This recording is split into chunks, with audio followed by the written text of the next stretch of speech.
What is up, folks? Today I'm going to be talking about the top three watches we got for next week. Let's see. Number one is going to be SPYs. So basically, what we're looking at on SPYs for the gap fill at 388.42. Fairly simple. Pretty much what you got to do is just open up to the 30-minute time frame and look for the gap fill. Right, that's at 388.42. So essentially, what we need to do is pay attention to this gap fill close and see if we can find a rejection off this gap fill level or this resistance, right? We got to find a rejection somewhere up over here, right? So my two rejection levels are going to be 388.42 and 401.45. Reason being I'm looking for rejection is because, if you open up to the weekly time frame, you can kind of see that, we're in a downtrend, right? So we have an impulse, we have a correction, we have an impulse, then a correction, we have an impulse, and now we're seeing in a pretty nice correction. So we should be expecting a volatile move to the upside or the downside, right? So main reason why I'm looking for that rejection up here is because I want to get a good entry on these puts. As you can see over here, we waited for the breakout from this consolidation, and that we pretty much caught the first gap, and we were making a lot of money. We're like, you know what, let's just take profit over here. We're already in deep profits, but if you would have held all the way down here for what? I'd say it's like 3 days, right? You held it for 3 days, you would have caught the move all the way from 409 all the way to 375. Wow. And on options, y'all know that's like 400 or 500% return.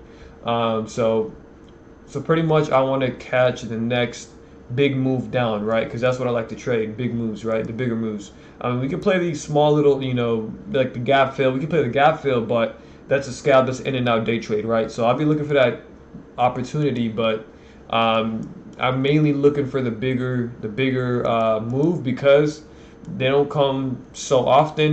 These take time to set up. I mean, look at this. This is it's probably all the way from June 10th till now. There was, or let's just say, from June 17th till now, there's no big move that I've been playing. I've really just been scalping, day trading, profiting off of small moves. So the bigger move is really what I'm looking for, because once I get a big move, I don't need to really worry about too much, day trading. I could just, be set for like 2-3 weeks and use the profits, play with them, and then wait for the next big move, right?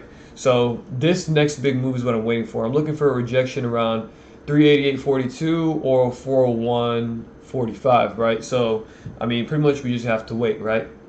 One thing to keep in mind, right, is that we should expect a big sell-off prior to the FOMC meeting. The Fed is going to be speaking about the interest rate. There's a 75 base point expected rate hike. So prior to that, you already know that it's going to sell off because investors are going to get fear. They were coming fear, and there's going to be a lot of selling pressure. So definitely watch for a rejection very soon in the coming days, because right before the 27th, which is, let's see, we got 27th is on Wednesday of next week, right? So I'm expecting the beginning of the week to be a little green, but towards the end of the week, we should be seeing a rejection by the end of the week, just so we know that we're ready to, get ready for the Fed speech and the interest rate release.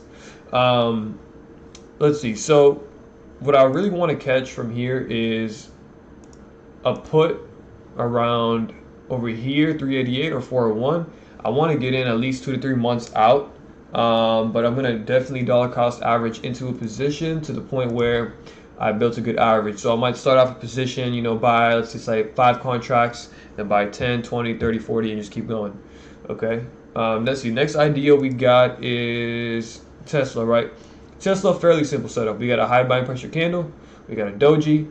Next should be a volatile move up or down, right? So we should see what happens to this next candle. We play based off of that. Say we get in over here, it gaps up, we take profit at 766. If not, if it breaks that, it'll go to 792. And if it breaks that, then we're gonna go pretty high. We're gonna go all the way back up to 954, which I doubt that's gonna happen, at least right now.